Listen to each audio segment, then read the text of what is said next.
La semaine de la pop philosophie saison 15 présente Liberté, équité, solidarité. Une approche philosophique, sociologique, artistique, littéraire et pop à la fois. Du libre arbitre à l'éloge de l'inégalité, de la liberté du saumon au nouveau visage de la censure.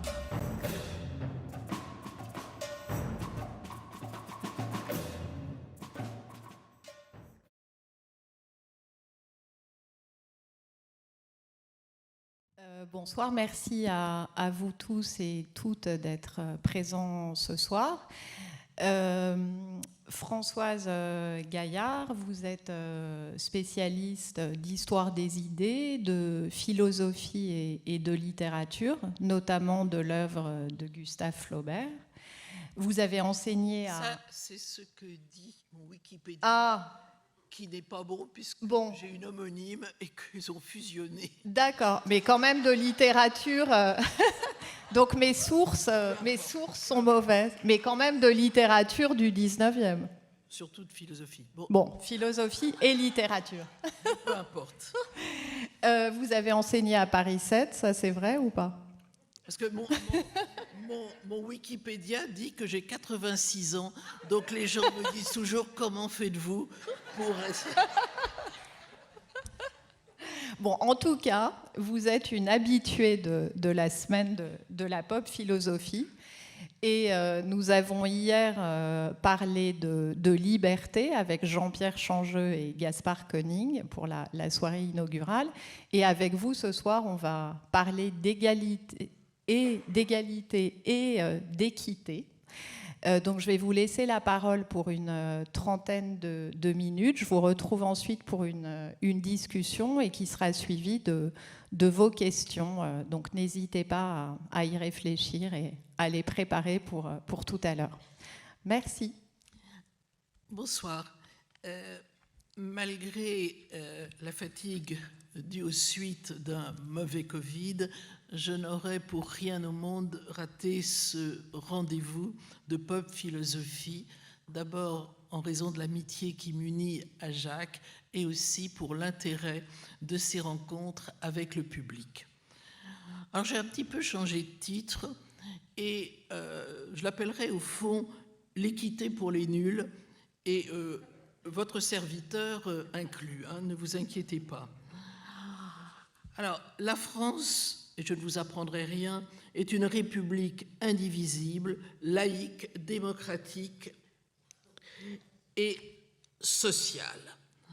Elle assure l'égalité devant la loi de tous les citoyens sans distinction d'origine, de race ou de religion. C'est le texte qui paraît dans la Constitution de 1958, qui est toujours en vigueur, puisque c'est celui de la Ve République.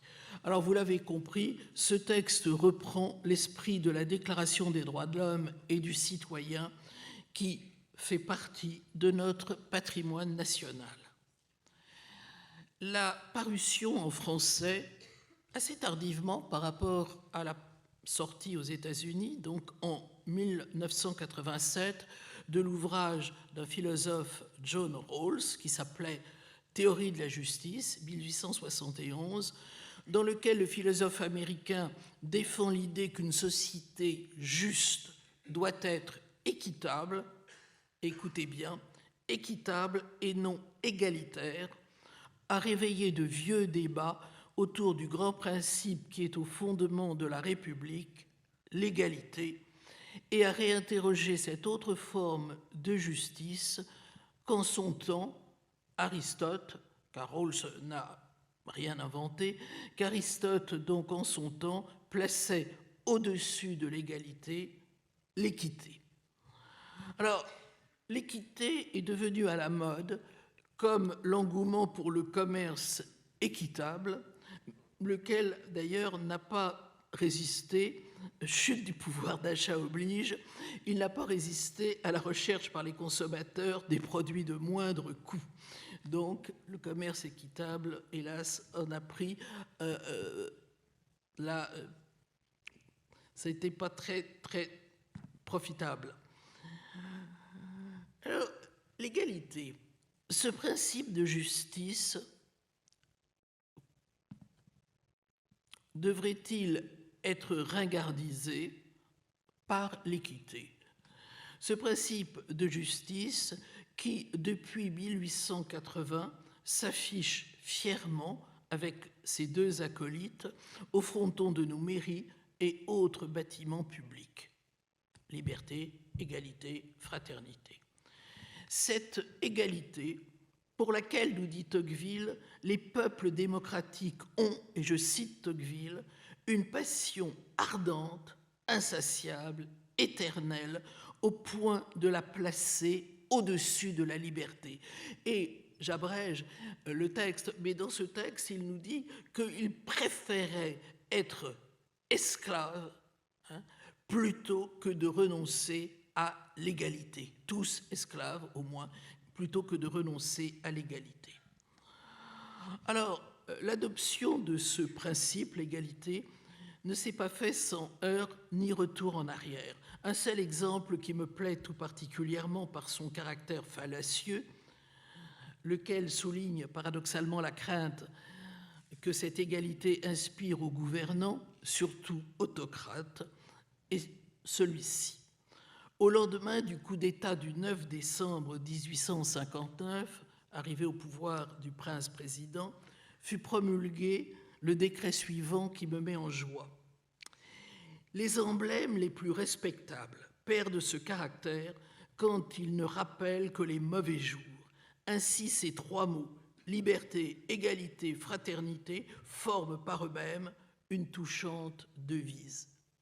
Mais, et vous savez que tout est toujours dans les mais, comme on ne les a vus paraître qu'à des époques de troubles et guerres civiles, leur inscription grossière sur les édifices publics attriste et inquiète les passants. Veuillez donc les faire effacer. Alors, j'adore tout particulièrement dans ce décret la sollicitude des politiques à l'égard de leurs concitoyens. Vous l'avez compris, c'est pour leur éviter l'abattement que leur provoquerait le rappel des heures sombres auxquelles cette touchante devise, dont, entre parenthèses, la paternité généralement attribuée à Robespierre, est attachée. C'est à cause de cela, donc, qu'il faut l'ôter à leur vue.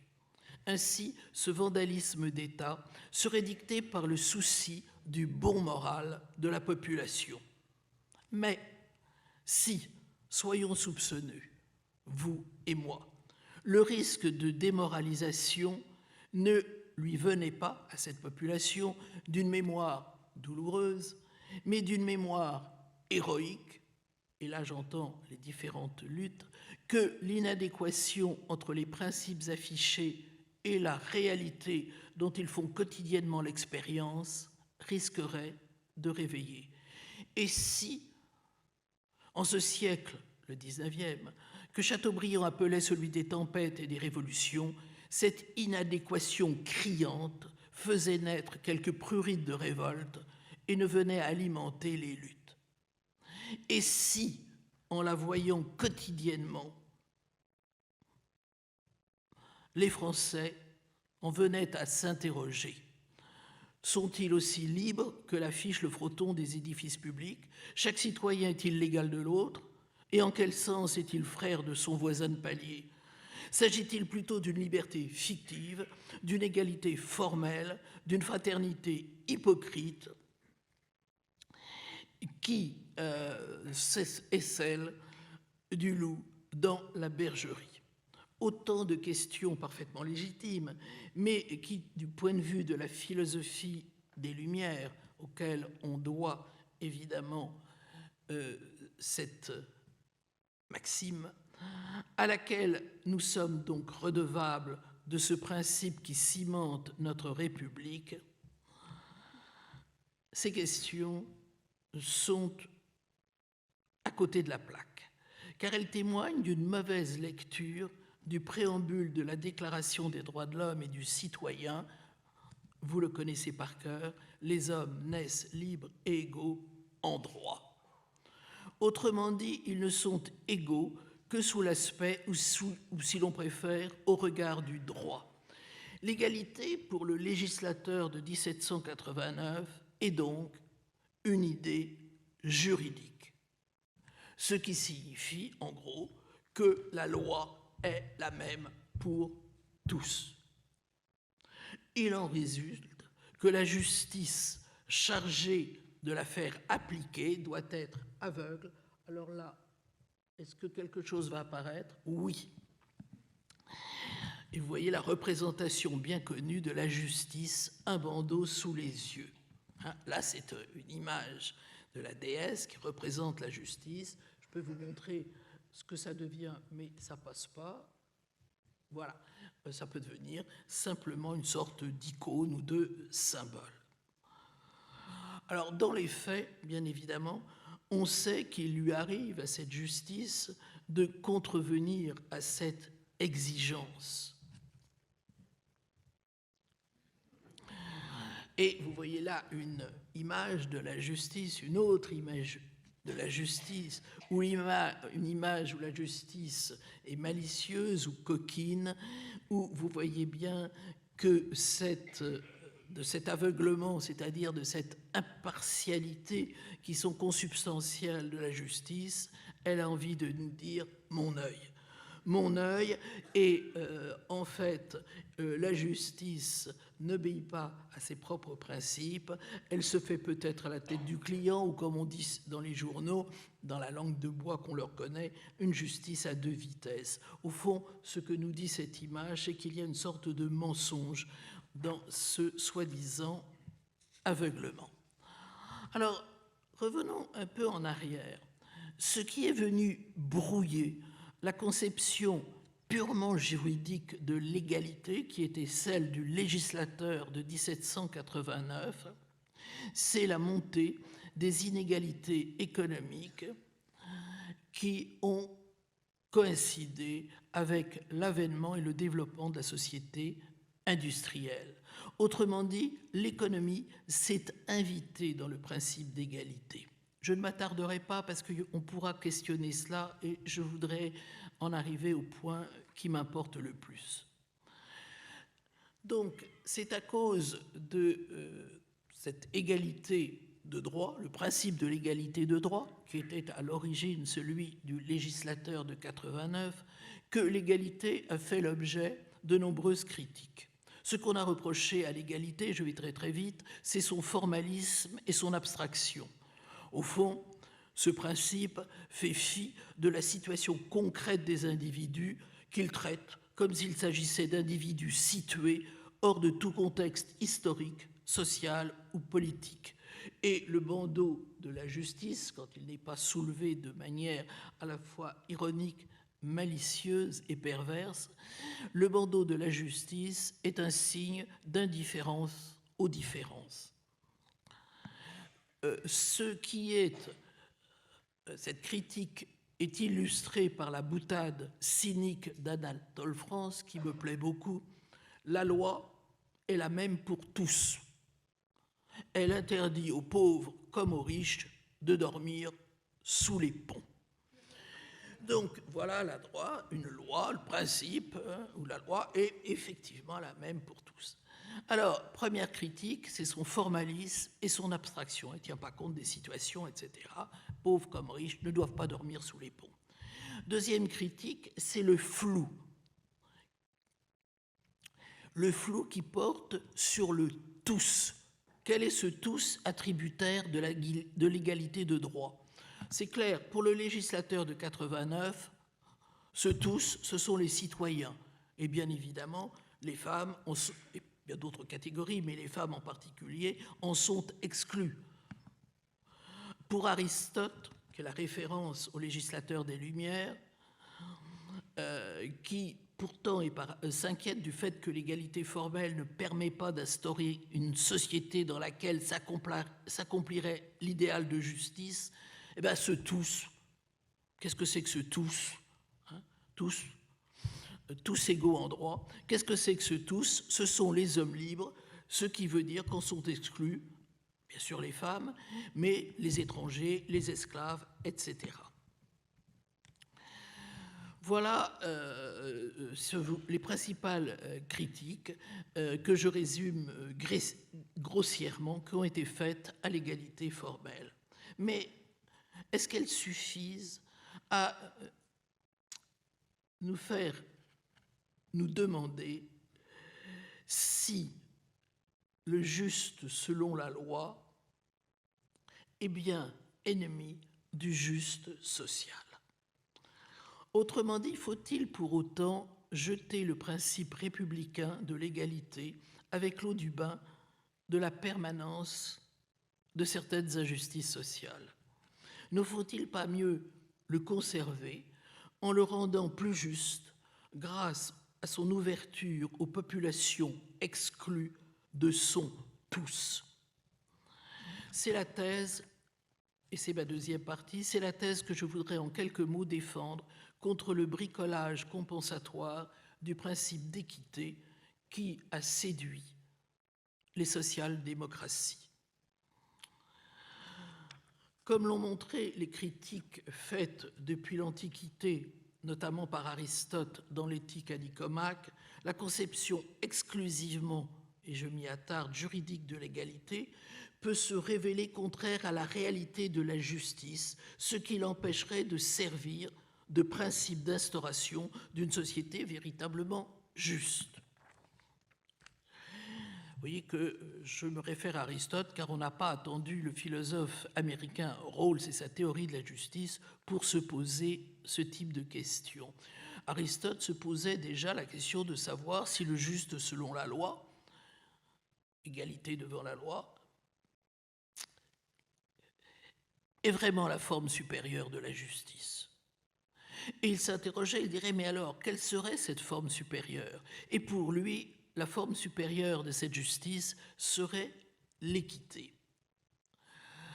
L'équité qui, à la différence de la stricte égalité devant la loi, tient compte, dans son application, du contexte et des situations particulières. Il faut dire que le point de vue d'Aristote est un point de vue de juriste et de juge surtout. Aussi Aristote invite-t-il le juge qui tient le glaive et le fléau de la balance à ôter le bandeau qui le rend aveugle à l'hétérogénéité des positions et des circonstants. Égalité, et j'insiste, équité, vous l'aurez compris, sont deux principes de justice, qui, même s'ils ont une étymologie commune, aicus, pour certains théoriciens s'opposent en leurs principes, pour d'autres, plus pragmatiques, se complètent. Et vous avez compris que c'est le cas d'Aristote. Et Aristote nous dit, ce qui fait la difficulté, c'est que l'équitable, tout en étant juste, n'est pas juste selon la loi, mais un correctif de la justice légale.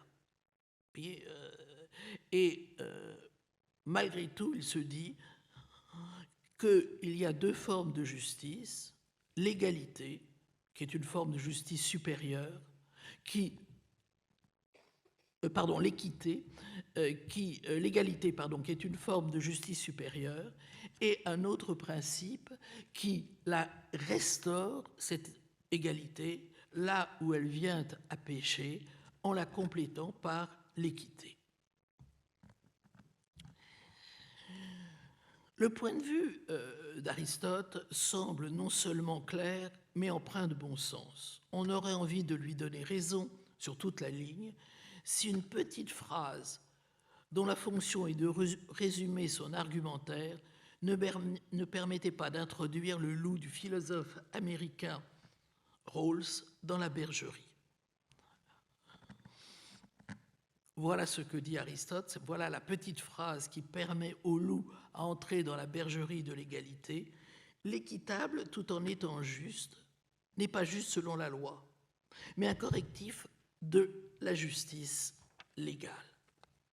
Mais, comme le dit le présentateur de l'émission Rendez-vous avec Monsieur X, n'allons pas trop vite, en besogne. Si on ouvre à la rubrique égalité versus égalité, le moteur de recherche Google, voilà ce qui apparaît en premier. Et je cite, Je n'invente rien. L'égalité, c'est donner à tout le monde la même paire de chaussures. L'équité consiste à donner à chacun une paire de chaussures qui lui convient. Alors c'est simple, c'est assez drôle, mais c'est peut-être un peu court. D'ailleurs, ça me rappelle une anecdote où je me trouvais en pays d'Ogon. C'était à la veille de l'Aïd, et il y avait un marché avec toutes sortes de surplus qui venaient des États-Unis, et il y avait un petit garçon pieds nus et qui voulait absolument avoir des chaussures pour l'Aïd. Et je décide de lui offrir une paire de chaussures, et je lui dis choisis une paire de chaussures. Mais lui aussi, il a pris une paire de chaussures. Chaussures égale chaussures. Mais je lui dis, mais essaye, non, c'est chaussures. Donc, donner à tout le monde la même paire de chaussures. En tout cas, c'est moins cynique que la boutade d'Anatole France, qui, sous couvert d'adhésion au principe de l'égalité absolue, dénonce par l'absurde, évidemment sauf pour les intégristes de l'ordre public qui ne supporteraient pas que les pauvres dorment sous les ponts, d'ailleurs personne d'autre, l'arrogance de la société bourgeoise qui se drape dans le grand principe démocratique de l'égalité de tous devant la loi, pour ne pas laisser sa bonne conscience troublée par les inégalités de fait. La loi est la même pour tous. Voilà un autre exemple, tout aussi cynique. Eh bien oui, autrefois, au moment de la Révolution, vous savez qu'il y avait eu des débats au moment de voter. Un homme, est-ce qu'il fallait voter par ordre ou en fonction des individus? Vous savez, on s'est battu pour un homme, une voix. Eh bien là, dans l'égalité, c'est un homme, un chèque. Donc, voilà, on ne va pas se plaindre, chacun a un chèque. À chacun, la même chose. À chacun, le même traitement. Voici un autre exemple. Et là, il s'agit de faire passer un test. Chacun sera traité avec équité. Il emploie le mot d'équité là où on devrait employer, pour être juste, le mot égalité. Vous ferez tous le même test. Vous allez monter sur l'arbre. Et donc, à chacun, le même traitement. Revenons une dernière fois à Aristote, et après je vous promets quelques images. Revenons une dernière fois à Aristote, qui, toujours pour nous éclairer, nous propose la distinction suivante, un peu plus subtile que celle de Google. L'égalité, dit-il, est un principe de justice commutative, tandis que l'équité est un principe de justice distributive. Alors évidemment, ces termes techniques ne font peut-être que différer notre compréhension. Vous connaissez le principe des questions gigognes par les enfants. Hein? Bah oui, d'accord, mais alors qu'est-ce que c'est que la justice commutative? Bon. Donc, effectivement, question gigogne. Donc revenons, qu'est-ce que c'est que la justice commutative? Eh bien, c'est un mot compliqué pour dire une chose très simple. C'est un principe de justice qui ignore ou qui ne tient pas compte des différences ou des inégalités d'état ou de situation entre les individus et traite chacun de la même façon ou donne à chacun la même part. On l'a vu avec un homme, un chèque. Tandis que la justice distributive, elle, donne à chacun la part qui lui revient en fonction de son mérite, de sa situation, de ses besoins. Soit un exemple concret, par exemple celui des allocations sociales. Elles peuvent être attribuées de façon strictement égalitaire, c'est-à-dire que le montant soit le même quel que soit le revenu des bénéficiaires, ou être soumises à condition de revenu, inégalité économique ou autres handicaps sociaux. Et d'ailleurs, je me souviens que ce qui me choquait quand j'étais enfant, c'était qu'il y avait une réduction égale sur les titres de transport en commun pour les familles nombreuses, sans égard à la réalité de leur situation financière. Il faut dire que j'avais une amie extrêmement riche et qui en bénéficiait. Alors, un dessin valant souvent mieux que des propos abstraits, fût-il signé Aristote, en voici un. Vous l'avez peut-être déjà vu, car il a beaucoup circulé, il a beaucoup circulé sur les réseaux sociaux où il a été commenté de façon très diverse, tantôt pour en faire l'apologie de l'équité, tantôt, au contraire, pour dénoncer sa mystification libérale qui vise à la stabilisation des social-démocraties. Le voilà. Alors, regardons-le parce que je vais y rester un certain temps. Qui voit-on? C'est simple, on voit 3 personnages de tailles différentes qui, derrière une barrière qui leur en cache la vue, tentent de voir un match de baseball. Alors, il y a une situation, il y a pas une chose à noter, mais que les commentateurs, que j'ai pu, qu'ils soient pour ou contre, qu'ils soient en faveur de l'égalité ou en faveur de l'équité, n'ont absolument pas pris en compte. En fait, si on regarde bien, ils sont tous dans une même situation d'exclusion par rapport à ceux qui se trouvent dans les tribunes. Mais vous voyez, cette réalité pourtant importante est rendue invisible à celui qui regarde le dessin par l'évidence du message qu'il veut nous délivrer. Il y a une supériorité de l'équité en termes de justice par rapport à l'égalité. Sur l'image de gauche, chaque personnage dispose d'une caisse identique sur laquelle monter pour mieux voir. Ça, c'est l'égalité. Une caisse à chacun, comme le chèque à chacun, comme etc. Vous voyez, c'est une égalité comptable, indifférente à la différence de morphologie entre les 3 personnages. Un homme, une caisse. On pense d'ailleurs à la cartouche de cigarettes hebdomadaire distribuée aux soldats du temps du service militaire, qu'ils soient ou non fumeurs. Un soldat, une cartouche de cigarettes. Remarquez, ça permettait des trafics et peut-être de créer d'autres inégalités d'ordre financier en essayant de les revendre, mais ça, c'est un autre problème. Cette caisse leur a-t-elle été donnée? Si oui, par qui? L'ont-ils apportée parce qu'ils savaient qu'ils se trouveraient séparés du spectacle par une barrière? Autant de questions importantes qui ne sont pas ici posées. Résultat de cette égalité de traitement, le plus petit des 3 ne peut toujours rien voir, d'où la conclusion à laquelle nous conduit par sa perverse évidence, toujours terrible l'évidence, le côté pervers de l'évidence, par sa perverse évidence cette image, égalité de droit, une caisse à chacun, est une injustice de fait. Alors maintenant, on en arrive à l'image de droite. Cette fois, la répartition des 3 caisses a été faite en tenant compte de leur différence, la différence de taille des personnages. Résultat, tous 3 jouissent d'une même vue sur le stade. Et là, la conclusion, encore une fois, s'impose. L'équité en tant que correctif apporté à l'égalité égale justice.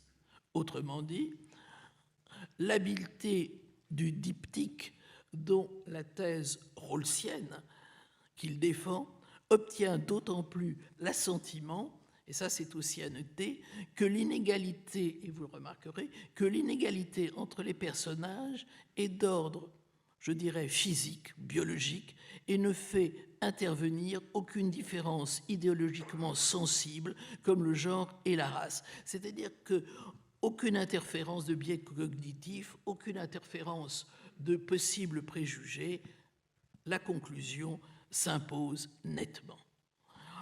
Le problème, évidemment, c'est que cette justice, jugée à l'aune des seuls résultats, contrevient au principe de l'égalité pour lequel, vous vous en souvenez, Tocqueville disait que les peuples démocratiques avaient une passion ardente, etc.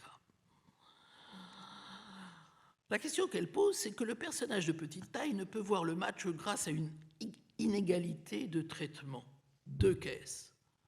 Eh bien, cette inégalité de traitement, elle a un nom. Elle s'appelle une discrimination positive, dont l'un des paradoxes, et je m'approche de ma conclusion, dont l'un des paradoxes consiste à chercher à arriver à l'égalité, ce serait soi-disant le but, par le moyen de l'inégalité. C'est un problème. C'est un problème parce qu'on peut toujours se poser la question de la contamination des moyens, des fins par les moyens. Je terminerai donc sur cette question, la discrimination positive comme moyen paradoxal qu'il faut manier avec précaution. Je vous l'ai dit, c'est le nom donné à une politique d'avantage ou de traitement préférentiel accordé aux membres d'une minorité qui se trouve dans une situation d'inégalité systémique. On sait très bien qu'aux États-Unis, où elle a été mise en œuvre à partir des années 60 pour résoudre le problème des minorités noires après l'obtention de l'égalité des droits, civil rights, on préfère dire affirmative action. Discrimination positive ou affirmative action, c'est sémantiquement parlant moins stigmatisant et surtout cela évite le terme qui fait juridiquement problème, c'est le terme de discrimination. N'oublions pas que dans le code pénal, la loi sanctionne la discrimination. Évidemment, le législateur, en rédigeant l'article de l'actuel code pénal, n'avait en tête que les discriminations négatives, opérées en fonction du genre, de la couleur de peau, de l'appartenance ethnique. Bon, et vous avez de très nombreux exemples. Mais fut-elle positive, c'est-à-dire ne s'exercerait-elle qu'au profit et non au désavantage des défavorisés, la discrimination en soi est contraire au principe de l'égalité des droits tel qu'il s'énonce dans la Constitution. On pourrait même parler ici de viol. Et on voit que le camouflage sémantique, passé de discrimination positive à affirmative action, tout comme celui d'inégalité compensatrice, qui est le terme employé par Rawls, ne fait que mettre la poussière sous le tapis. Certes, on comprend que les défenseurs de cette politique partent de l'idée qu'appliquer un traitement égal à des individus inégaux risque de renforcer ou de ne faire que renforcer les inégalités. Mais comme je vous l'ai dit et j'y insiste, on sait aussi que les moyens contaminent toujours les fins. Aussi cette solution pansement qui cherche à corriger les inégalités sociales par des entorses faites au principe d'égalité risque non seulement de les entériner, mais de les faire accepter en les justifiant. Et certains propos de Rawls peuvent le laisser à penser. Je le cite, « Une société juste n'est pas une société égalitaire, c'est une société équitable. Soit, c'est ce que nous dit ce petit dessin. » Il essaie de nous en convaincre. Soit, mais, vous savez que tout est toujours dans le mais, et je continue à le citer, toutes les inégalités ne sont pas à suspecter. Certaines sont même utiles, car pour qu'une société soit dynamique, il faut qu'il y ait de l'émulation, et celle-ci suppose des différences et donc des inégalités. Nous y voici. La chose est confirmée. L'équité ne vise pas l'égalité sociale. Elle cherche simplement à compenser ce qui peut faire problème et assurer une sorte de paix ou d'harmonie. D'ailleurs, quand il dit cela, il faut qu'il y ait de l'émulation et celle-ci suppose des différences et donc des inégalités. Je me suis demandé si Rawls n'en serait pas resté au deuxième principe de la thermodynamique qui nous dit que pour que la locomotive avance, il faut qu'il y ait un pôle froid et un pôle chaud. Mais bon, voilà un gros problème à discuter, sans compter que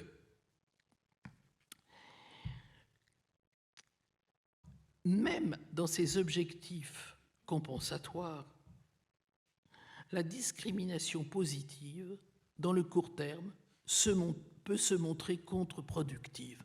Et je terminerai là-dessus avant de vous montrer quelques images. En effet, il ne faut pas oublier une chose fondamentale. La lutte pour l'égalité est toujours une lutte pour la reconnaissance et donc pour la dignité. Or, la discrimination positive aboutit souvent, un, à la stigmatisation. Je suis désolée à ma voix à cause de problèmes liés à cette foutue fin de Covid. Or, la discrimination positive souvent aboutit, un, à la stigmatisation des bénéficiaires qui se sentent dévalorisés. Pourquoi ? Et qui se trouvent aussi en but à la suspicion sur leurs compétences réelles. Moi, je me souviens d'avoir enseigné dans des universités américaines et d'avoir des collègues noirs me disant « Ah, je ne suis pas une affirmative action. » Ben oui, je ne l'ai pas obtenu, mon poste, parce que je suis une affirmative action. Je ne le dois pas à une discrimination positive. Vous voyez donc qu'il peut y avoir un risque de stigmatisation des bénéficiaires qui sont en but à la suspicion. Il y a aussi, à l'inverse, le ressentiment des individus non concernés par ces mesures préférentielles, notamment lorsqu'il s'agit de quotas. Ce sont des discriminations inversées où les catégories traditionnellement favorisées se retrouvent confrontées à des pratiques elles-mêmes discriminatoires. Je passe, mais il y a de très nombreux arrêts qui ont été donnés par suite de plaintes auprès de la Cour suprême aux États-Unis d'étudiants blancs se plaignant de ne pas avoir été retenus au concours d'entrée dans telle ou telle école, alors que leur note était supérieure à celle d'autres qu'il fallait favoriser. Donc vous voyez que ça pose des problèmes. Ensuite, parce qu'en identifiant ces bénéficiaires à un groupe particulier, elle renforce la revendication d'appartenance et donc aboutit à l'accroissement de la segmentation du corps social. En fait, on le voit, en créant des inégalités au bénéfice de quelques-uns, elle déplace l'injustice au lieu de la combattre. Alors quoi ?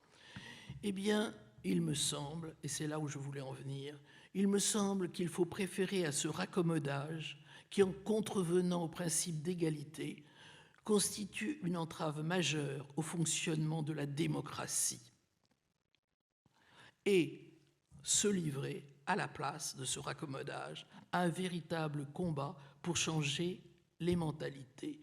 Et il y a du boulot, je ne vous le fais pas dire. Regardons des images sur le problème de l'emploi et du handicap, sur évidemment le problème des différences entre grimpe, c'est facile, mais évidemment les échelons sont plus difficiles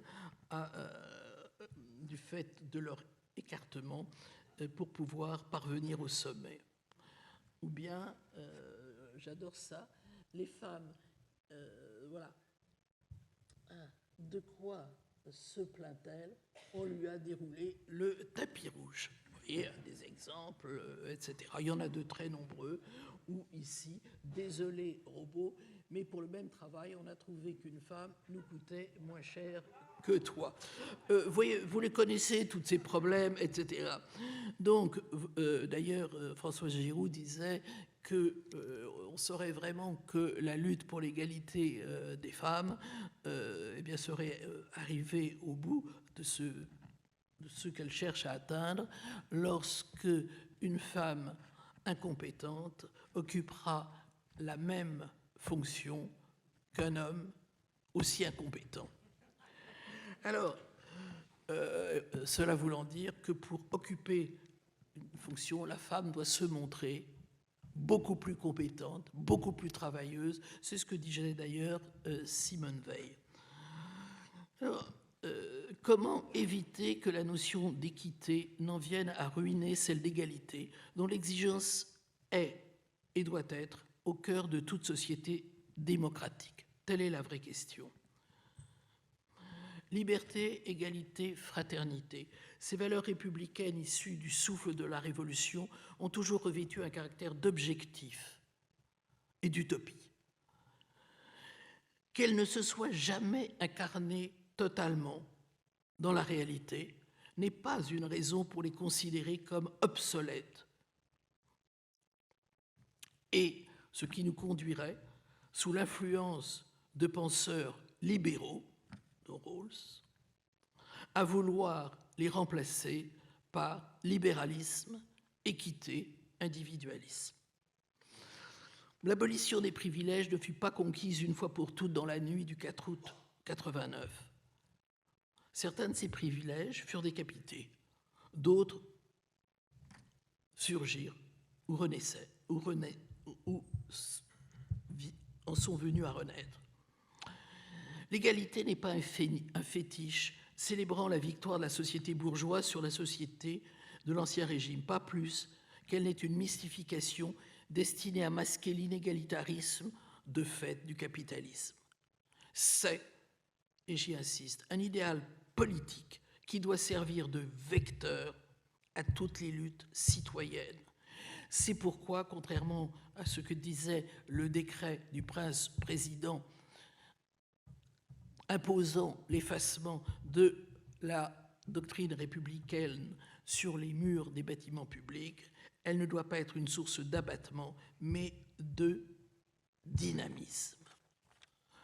En pensant trouver chez Rawls un nouveau paradigme de justice sociale, en remplacement d'un marxisme tombé en désuétude,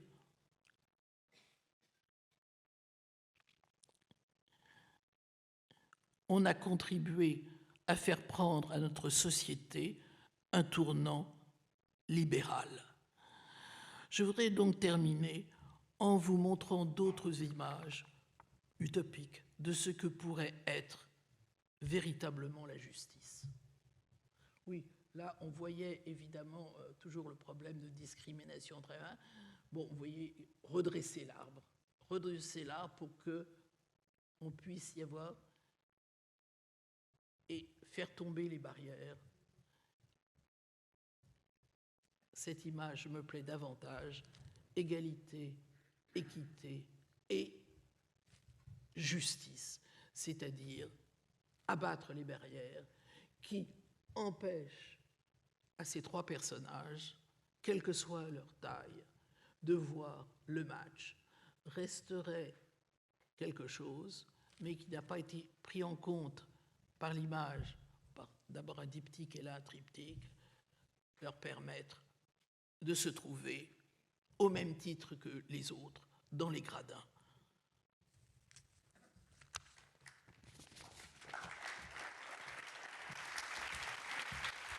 C'était un peu long.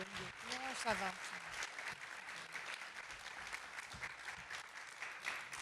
J'aime beaucoup cette image.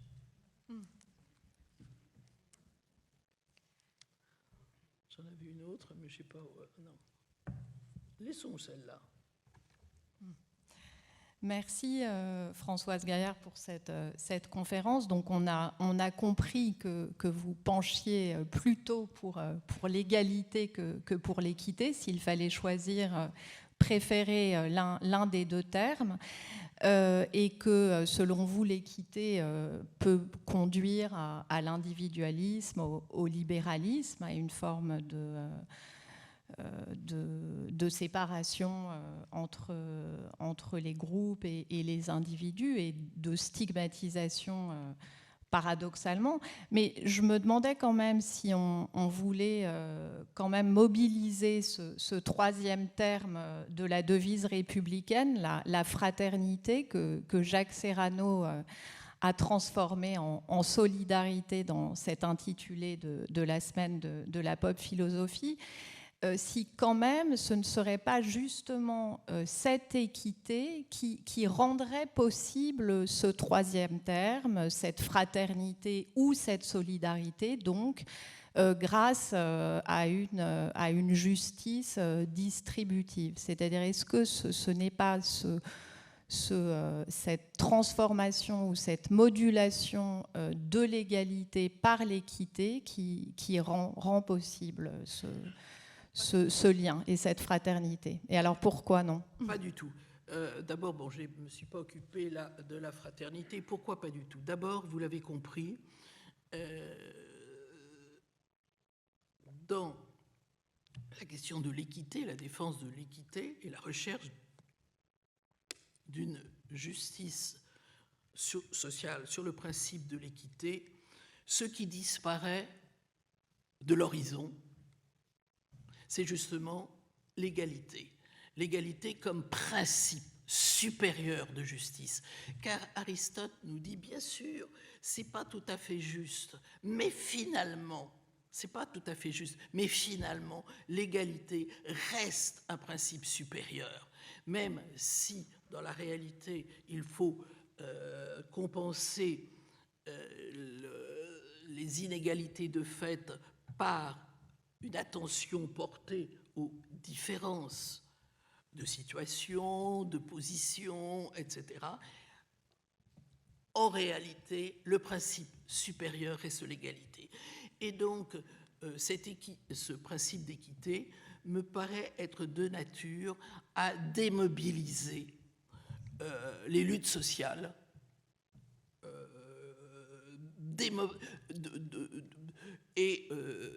pourquoi? Parce que, à la limite, comme je vous l'ai dit que ça faisait entrer le loup dans la bergerie, c'est que, à la limite, eh ben, au fond, on peut s'accommoder, hein, accommodons-nous d'une société inégalitaire. Alors, bien sûr, c'est un principe de réalité, inégalitaire, à condition que on arrive à faire en sorte que les inégalités les plus criantes et les moins supportables, donc, soient plus ou moins réduites. Mais ces inégalités, et l'autre terme, pour ça que je ne suis pas du tout pour la fraternité, c'est que justement, deuxième point, cette équité qui doit venir réguler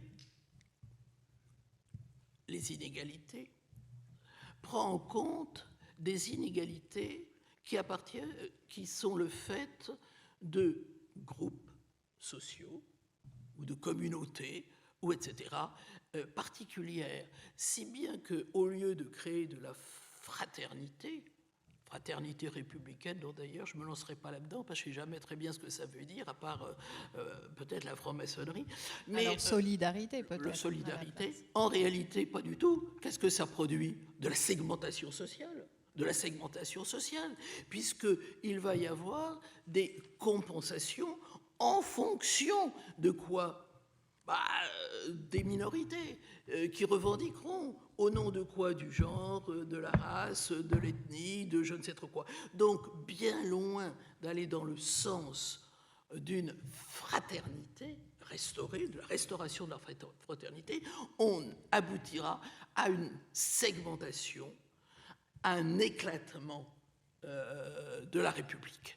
Vous voyez donc, je ne dis pas, encore une fois, je ne dis pas que l'égalité est une chose qui existe. Ce pourquoi je prêche, c'est pour le... Si je prêche, je ne prêche pas, mais ce qui, disons, ce vers quoi je pencherai, c'est pour qu'on conserve, en tout cas, comme horizon d'utopie, hein, cette chose non réalisée et peut-être irréalisable, mais qui maintient le principe de lutte et qui, bien plus que l'équité, du coup, travaille à une sorte de solidarité, hein, de solidarité réelle, vous voyez, de sens. Voilà. C'est pour ça que je ne suis pas du tout, je pense même, pour l'exemple que je vous dis, c'est le contraire même de ce qui peut être de la fraternité. Au contraire, on assiste à un éclatement, à une archipélisation, à des revendications diverses et variées, etc., et non plus du tout à quelque chose qui pourrait créer du lien et du sentiment de communauté, d'appartenance à quelque chose. Donc j'imagine que vous serez encore moins séduite par le concept de sororité, mais vous avez au cours de votre exposé évoqué l'égalité homme-femme, la façon dont les femmes ont longtemps été exclues du processus démocratique même avant d'obtenir le droit de vote.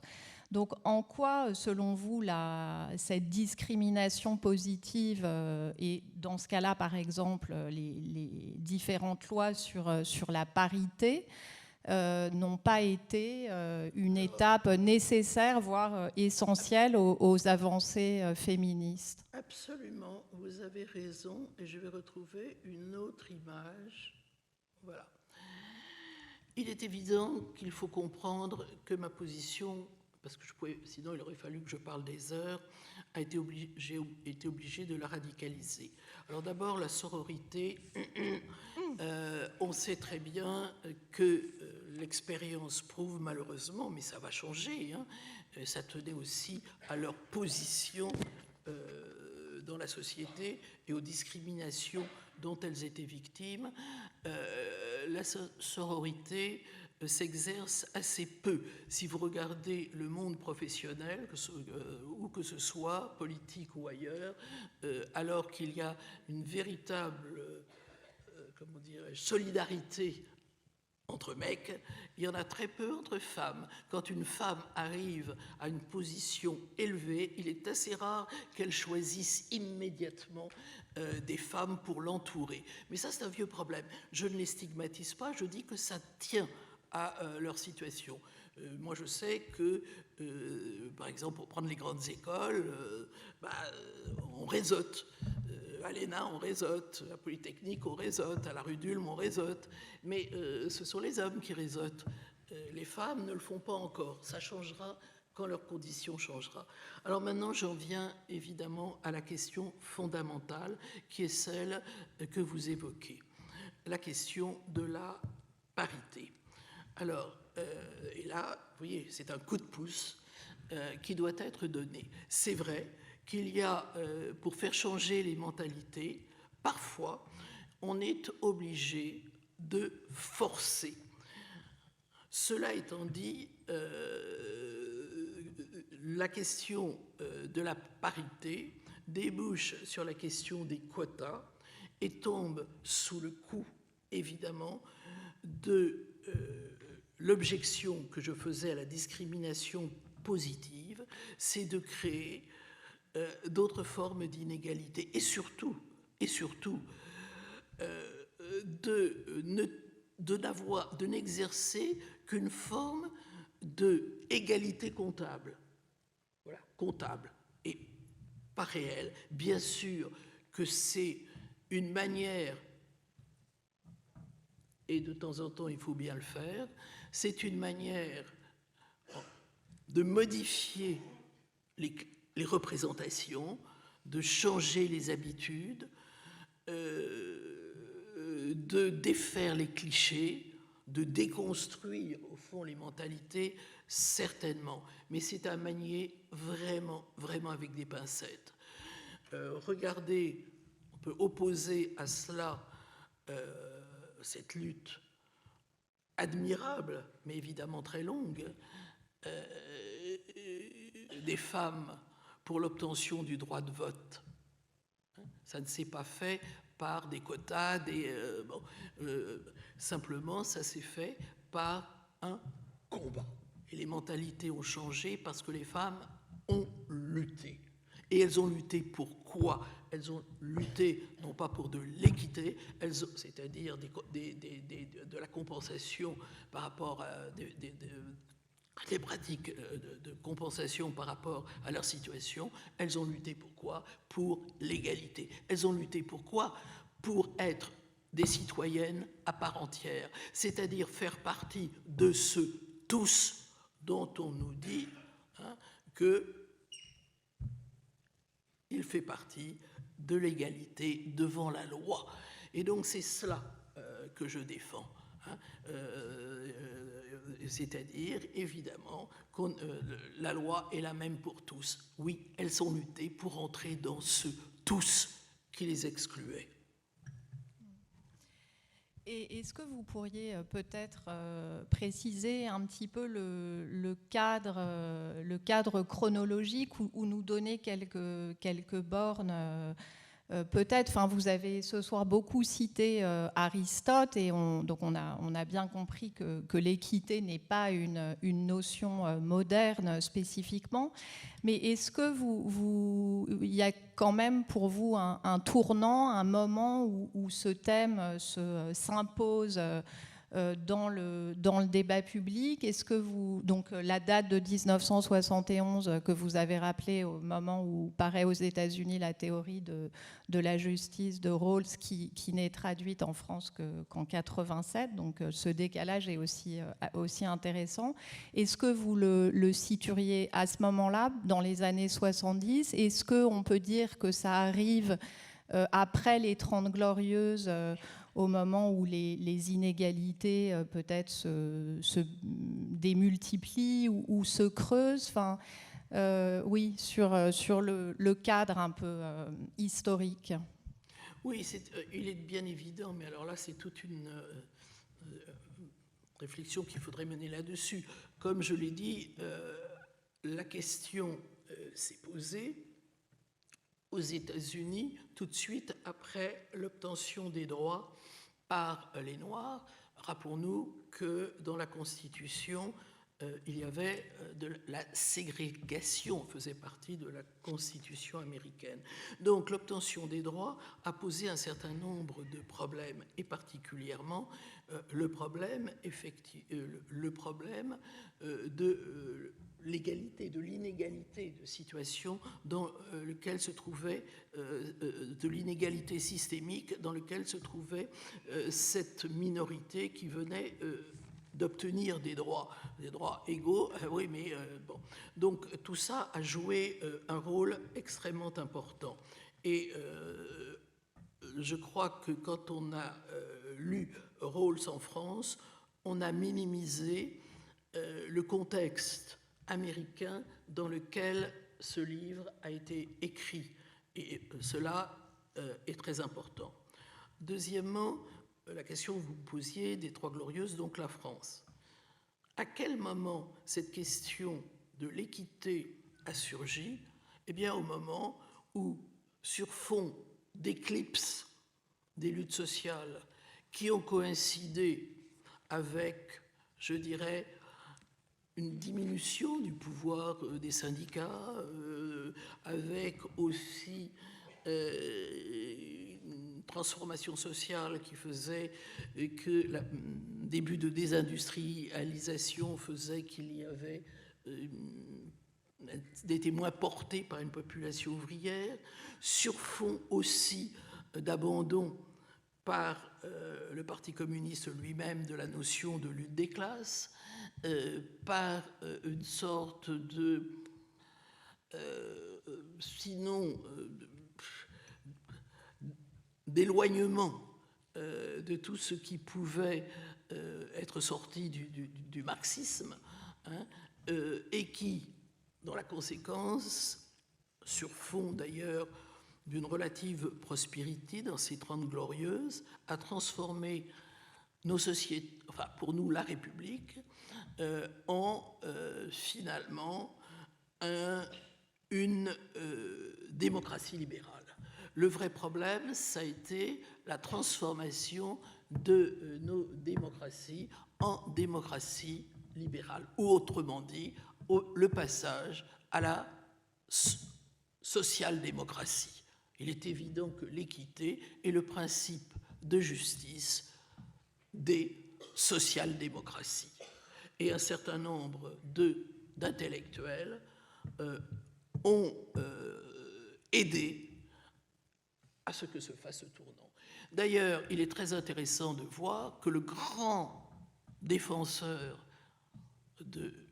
des théories de Rawls, et là je parle du point de vue politique, c'est Mencke, hein, c'est Mencke, auquel Balladur avait demandé un rapport d'expertise. C'est donc Alain Mencke qui a effectivement contribué, hein, à faire plus que l'éloge, à considérer que c'était évidemment le principe qui devait se substituer à ce qui apparaissait comme ringard et inadapté à l'évolution des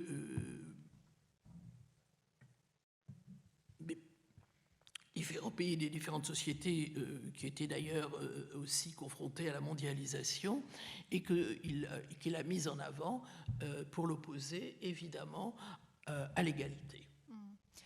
Mais oui, finalement, vous avez utilisé le terme substituer, de substitut, mais est-ce qu'on ne peut pas plutôt réfléchir non pas à une substitution de l'égalité par l'équité, mais peut-être à une vision plus complémentaire ou de correction, ou comme vous l'avez dit, de bricolage compensatoire. Non, c'était une expression très, très éclairante. Inutile de dire que j'ai grossi le trait, mais bien sûr qu'il faut des mesures compensatoires, ne serait-ce que parce qu'on est confronté à des problèmes qu'il faut résoudre de manière pragmatique et pratique. Donc il est évident. Mais moi je ne me situais qu'au niveau des principes. Et j'avais peur que du coup ça ne finisse par faire oublier les principes qui doivent rester moteurs. Alors bien sûr qu'il faut au jour le jour, et même pas il faut bien qu'il y ait des mesures compensatoires, c'est évident. Mais je ne voulais pas me situer au niveau du bricolage pragmatique, je voulais les opposer au niveau des principes et des modèles de société que ces principes représentaient. Ben merci, on a compris votre position très, très claire et vous voyez, tranchée. J'ai pris cette image pour montrer que je ne suis pas contre les coups de pouce. Alors, vous avez maintenant la parole. Je suis sûre que vous avez des questions ou des remarques pour Françoise Gaillard. Donc, n'hésitez pas à lever la main et on vous apporte un micro. On arrête à quelle heure ? On arrête dans 10 minutes, 10 bonnes minutes. Je suis prête à... Je vais essayer de retrouver un second souffle. Mais je n'ai peut-être pas été clair. Hein. Là, si, je pense que vous l'avez été. Non, je voudrais quand même que vous compreniez que j'ai forcé le trait parce que je ne voulais me situer qu'au niveau des principes. Voilà. Oui, bonsoir. Moi, je vais animer la table ronde d'après, donc bonsoir à tous. J'ai une question, c'est comment vous pouvez dire que la parité n'est pas l'égalité, puisqu'à la fin, en théorie, on arrive à 50-50 ? C'est ma seule question. Ça s'appelle quand même l'égalité, ça, hein, ou alors je ne sais pas ce que c'est. Et par ailleurs, comment vous pouvez dire que ce sont des quotas et que ce n'est pas un combat, alors que la parité à l'Assemblée nationale, elle n'a pas été imposée parce que Lionel Jospin était très sympathique. C'est à l'issue de dizaines d'années de combat quand même des femmes. On est d'accord. Donc voilà, c'est mes deux questions. Mais 50-50, est-ce que vous croyez que cette, entre guillemets, égalité comptable correspond au principe d'égalité ? C'est ça pour vous l'égalité ?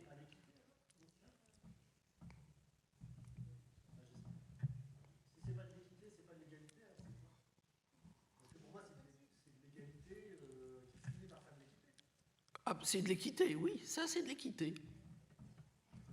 Mais la question c'est de savoir qui, d'ailleurs vous savez très bien comment, il s'agit de savoir qui, dans ces quotas, qui choisit qui, etc. C'est ce que je vous disais à propos de la discrimination positive, c'est-à-dire qui choisit-on à la place d'eux ou pour quel, vous voyez, et qui pose des problèmes absolument terribles, qui recréent de facto de l'inégalité entre les individus. De l'inégalité qui est là au départ, donc ça n'en rajoute peut-être pas. Mais bien sûr. Bon, est-ce qu'il y a une autre question ? Là. Je ne vois pas les gens, malheureusement.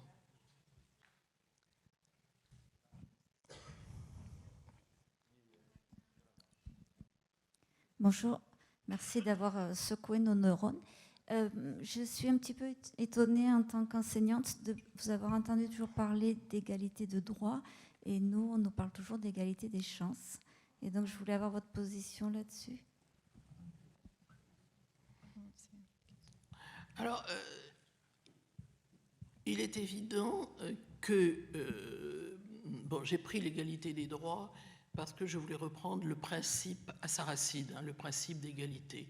Mais dans le tous dont je parlais, l'élargissement du tous, il s'agit bien évidemment de faire en sorte que puisse entrer dans le tous. C'est ça le combat pour l'égalité. C'est pas de, vous voyez, c'est pas de donner une caisse en plus. Il s'agit de faire entrer dans le tous égaux, etc., ceux qui pour l'instant en sont exclus et qui en sont exclus aussi pour des raisons de ce que vous appelez, enfin, de ce qui est une égalité des chances, c'est-à-dire du lieu où vous habitez, de l'école où vous allez, etc.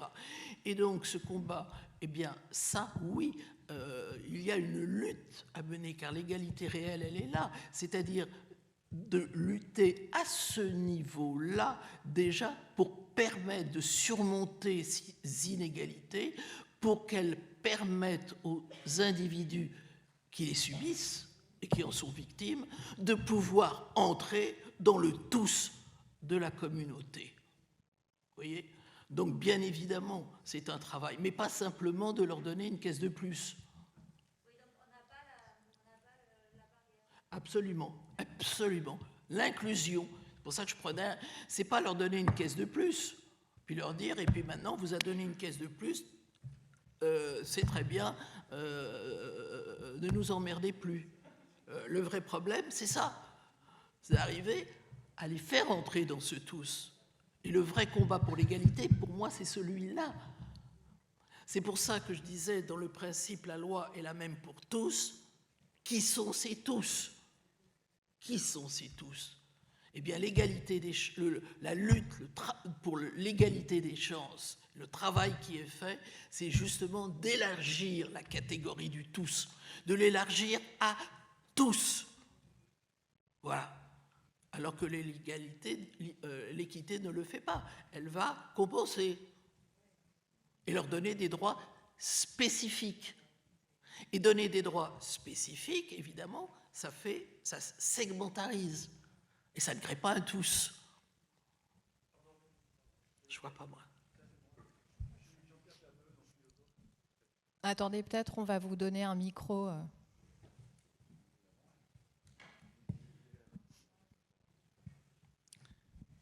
Je ne vois pas, je les vois plus. Ça marche. Voilà, je suis Jean-Pierre Jameux, philosophe. Mais Pardon. Jean-Pierre Jameux, philosophe, mais pas médiatisé. J'ajouterai parce que vous me connaissez. Pardon, je n'ai pas entendu. Jean-Pierre Jameux, je m'appelle. Oui. Je suis philosophe, mais je ne suis pas médiatisé. Donc, non, mais parce que dans ce débat, je vois qu'il y a un angle mort terrible. Vous parlez toujours de politique. Et en fait, il y a un ordre naturel dans la nature, et vous n'en parlez pas du tout. Vous faites un combat entre les hommes et les femmes, alors que pourquoi faire la synthèse déjà entre un homme et une femme qui, par l'amour, qui vont vers le même chemin, et ça recoupe. Faire une synthèse, en fait, entre, vous séparez égalité et équité. Mais en fait, l'égalité, c'est en fait la diversité des... Il y a un paradoxe, c'est que l'égalité, c'est l'inégalité des gens, qui ont des qualités différentes. Et l'équité, c'est le problème théorique. Mais en fait, le problème théorique, il est l'essence qui va donner la diversité. Si vous faites comme Platon une idée qui est dans le ciel, il faut la faire chuter, l'idée, dans les choses qui vont permettre de partir de ce combat entre les femmes et les hommes, la diversité, l'essence ou les principes. Et voilà ce que donc il y a un angle mort, vous parlez toujours politique, et puis l'ordre naturel de l'univers, on est dans le cosmos ici. Non, mais... Non, voilà. mais attendez, là, on parlait d'un principe de droit, on ne parlait pas des inégalités naturelles. C'est ça que je reproche, moi. Où il y a, avant l'homme, il y a un ordre. Des tordus, des moches, des beaux, des pas gros, gentil, des maigres. Mais par rapport à qui, tordu ? Non, Mais l'ordre non, mais, avant. non, mais là, vous entrez dans un autre Il problème. faut changer de perspective. Attendez, vous entrez dans un autre problème. Et vous avez raison de soulever cette question, qui montre aussi, puisque vous voulez parler des questions aussi de la nature, qui est très intéressante. On voit très bien les inégalités aussi. Et là, parmi les inégalités des chances, il y a toutes les inégalités environnementales. Bon, on sait très bien ce qu'il en est. Mais comme le disait très justement Jean-Paul Sartre, il disait « il n'y a pas de catastrophe naturelle ». Il n'y a pas de catastrophe naturelle parce que les catastrophes, tremblements de terre, éruptions, tout ce que vous voulez, n'ont pas du tout les mêmes conséquences selon le lieu où vous vous trouvez. Et nous le savons. Donc, là aussi, il y a bien des inégalités, mais des inégalités de fait. Le principe d'égalité que je défends peut lutter contre ces inégalités de fait dans la mesure des possibilités, bien sûr. Pourquoi pas s'y attaquer, s'y atteler, faire en sorte que justement il n'y ait pas de catastrophe naturelle, qu'il n'y en ait pas, que ce ne soit plus la même chose. Et ça va dans le même sens de ce que je vous disais pour l'inégalité des chances, par rapport à l'inégalité des chances. Oui, mais là, vous partez de Sartre, mais il y a Pascal aussi. On est faible par rapport à l'univers, on n'est rien du tout. Là, vous parlez toujours de Sartre, c'est l'existence avant l'essence. Bien sûr, il veut la liberté absolue, brutale, même absurde. Mais Pascal, lui, vous ne voyez pas quand même qu'il y a une foi en quelque chose? Pas de Dieu. Spinoza disait la nature. Pourquoi pas la nature aussi? Pourquoi toujours me ramener Dieu aussi à quelque chose de transcendant? Ou alors faire Sartre, alors aller dans la laïcité la plus totale, Heidegger, le nihilisme. Vous voyez, il faudrait revenir un peu plus de bon sens pour que les gens aient le même sens et pas arrêter ces guerres. Il y en a qui parlent de néant. Les philosophes, c'est le néant. Heidegger. C'est la folie, ça. Oui, non, mais je suis d'accord. Mais là, vous posez un autre problème qui n'était pas celui dont je voulais parler, mais sans que pour autant il ne soit pas inintéressant. C'est le problème de la liberté. Mais c'est encore autre chose. Oui, mais vous relativisez le problème, là. Vous ne voyez pas que le cosmos en général. Écoutez, merci pour ces questions. On a 10 minutes de pause et on se retrouve après pour la deuxième partie de la soirée. Merci.